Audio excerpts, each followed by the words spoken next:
Looking down from above, a bird's eye view contour map of a large hill is shown.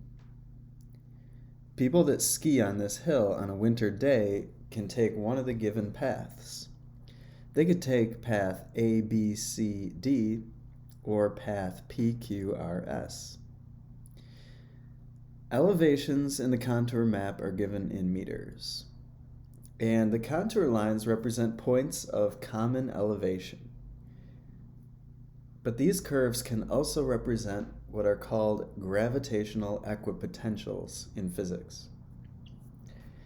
Label each contour with a gravitational potential value, given that the formula for gravitational potential is G times Y, where Y represents the elevation. Let's calculate each of these VG values. So for the very lowest elevation, we see that Y is equal to 100 meters. The VG calculation will be G times Y, so that's going to be the field strength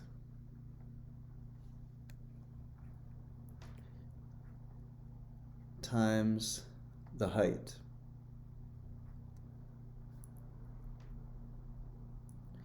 So this is going to be 1,000 joules per kilogram. And we can label that right on the contour itself.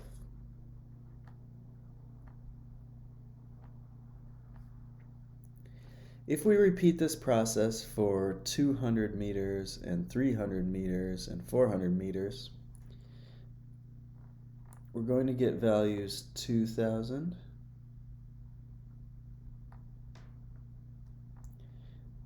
3,000,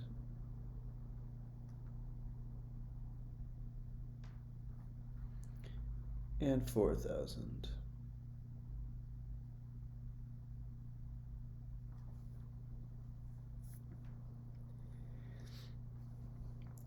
These are V values.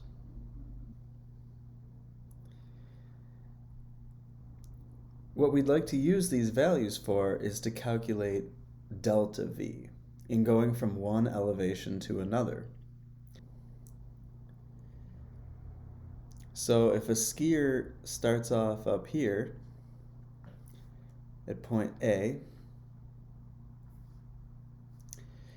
and then takes the path A, B, C, D, winding up here at the bottom of D,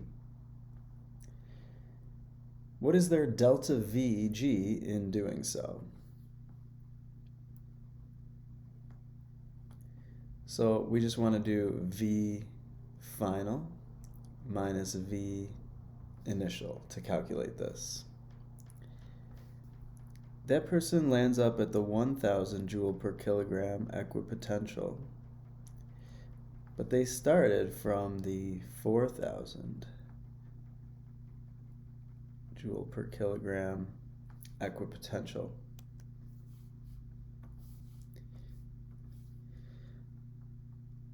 So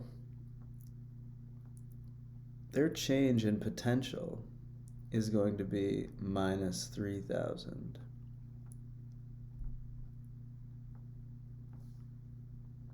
It's a decrease in potential when you go down in the gravitational field. Now let's say that after skiing they turn around and walk right back up the hill to where they started. If they do that, then the delta VG calculation becomes 4,000 minus 1,000. Now they have a positive 3,000 delta V. So this was an increase in gravitational potential.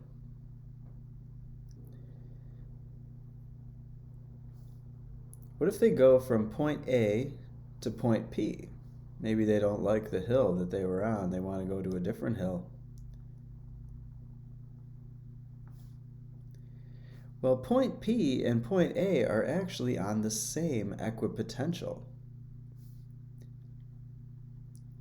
They're both on the 4,000 curve. So,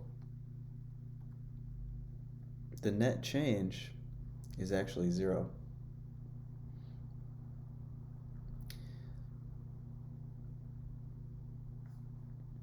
Now let's say they go down the hill PQRS.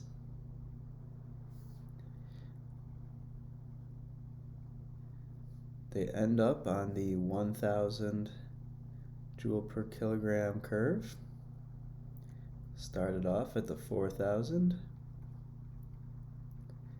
So this is a drop of 3,000, just like it was in going from A to D. Let's say that once the skier gets down to point S, they decide that was really dangerous. So they walk all the way around the hill back to point D. Let's calculate their delta VG for this walk. They ended up on the 1,000 joule per kilogram equipotential, and they started off on that same equipotential. So their change is 0. If we're able to move along an equipotential, then we shouldn't have any change in potential, by definition. Then let's say the person travels all the way from D to P. They want to give that difficult hill one more try. We'll have 4,000 minus 1,000, 3,000 joules per kilogram.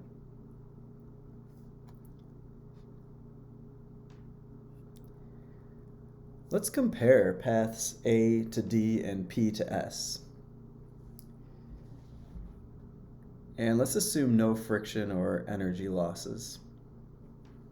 Which skiing path seems like it could be the most dangerous?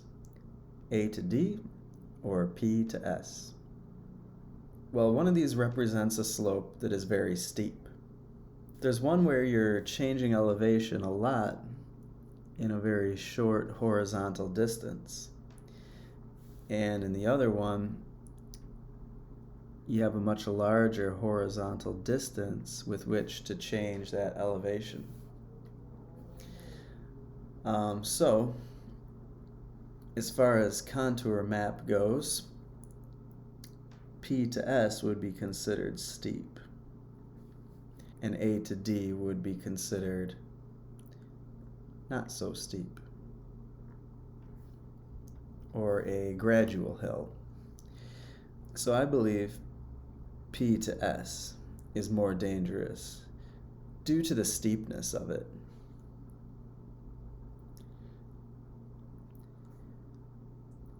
On which path will you reach the highest final speed at the bottom of the hill? Now, it may be tempting to answer the PQRS hill for this question. However, the gravitational potential energy that you have at A is going to be the same as the gravitational potential energy you have at P. So the potential energy that you have at A will be transformed into kinetic energy by the time you reach the bottom of that hill. But the same thing would happen here. The gravitational potential energy you have at P will be transformed into kinetic energy at point S. And so the kinetic energy you have at the end of both hills will be the same. And so your final speed will be the same.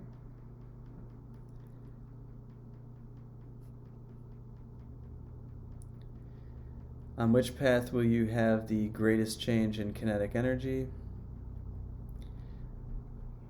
Delta K is the same for both.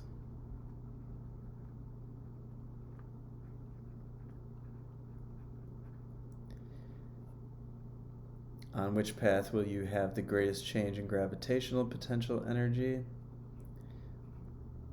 delta UG is the same for both. On which hill would you reach the bottom in less time? P to S. If we were to look at a steep slope versus a gradual slope and take a particle on each, the force down the steep hill will be greater than the force down the gradual hill. And not only that, but the length of the gradual hill is longer. And so you'll definitely reach the bottom in a shorter time on the steep hill.